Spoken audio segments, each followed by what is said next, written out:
Let's talk about unpopular history.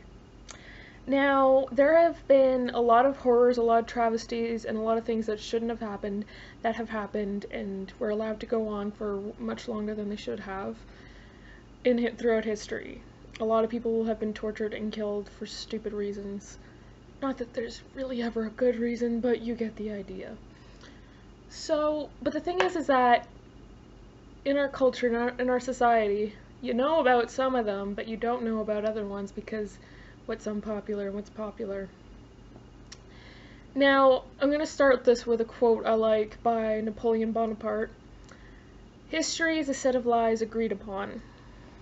Because if there's something in history that could possibly make people unpatriotic or shameful of themselves or their country or cause them to question their governments, not to sound like a conspiracy theorist, but you get the idea.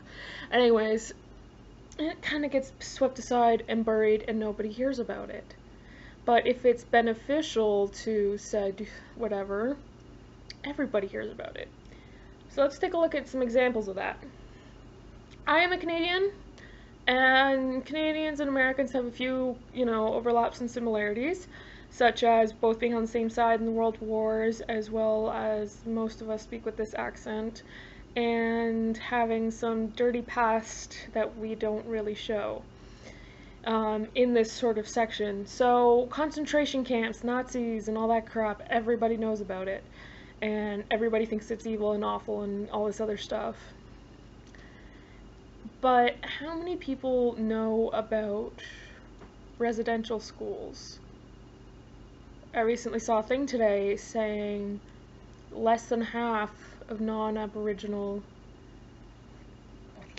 people in Canada have ever heard of residential schools. Now, in case you're one of those who has never heard of it because either you're not a Canadian citizen or you're part of that almost half, basically they are very comparable to the concentration camps. Basically, they would take these young children, like toddlers or like 5 or 6 year olds, kind of young, and take them from their families, and they would often, wouldn't be uncommon for them to never see their families again, or if they did, they wouldn't be allowed to return to them. It would kind of like they'd be allowed to see them every now and then, kind of thing. So basically, kidnapping these children from their families, essentially, and then putting them in these schools where they were taught to become perfect little gentlemen and ladies. Now, at first that doesn't sound so bad, but there's the psychological and sociological aspect of having your culture ripped away. Still doesn't sound so bad, but let me finish. So having your culture ripped away from you and told everything about you is wrong, that does actually help, that does cause a lot of problems. But if that wasn't bad enough, the way they ensured that you would not maintain your culture was through torturous practices.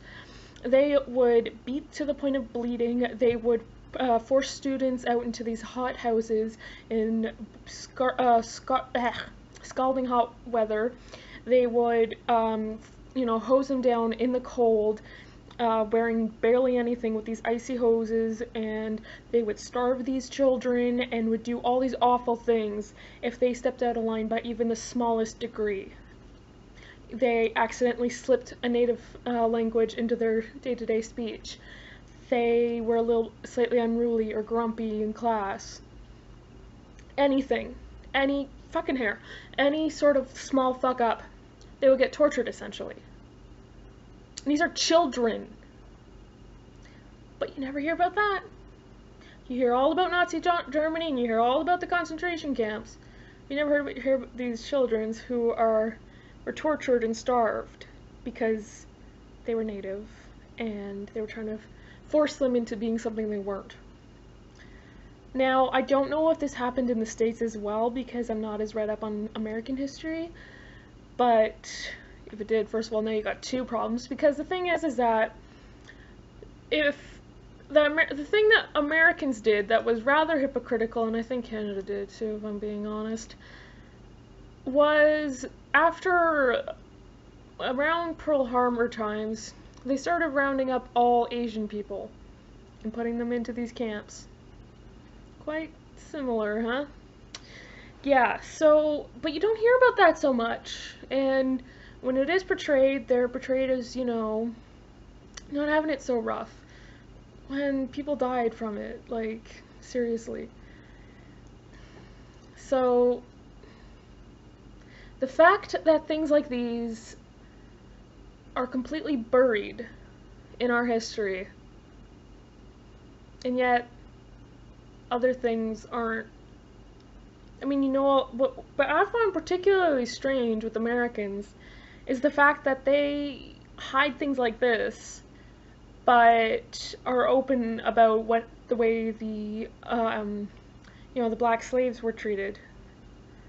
Like, I think it's mostly because we feel so good about not being the asshole, not being the Axis. We were the Allies and everything else. We were against the Nazi Germans and their concentration camps. But to find out we did the exact same thing would ruin that perfect patriotism.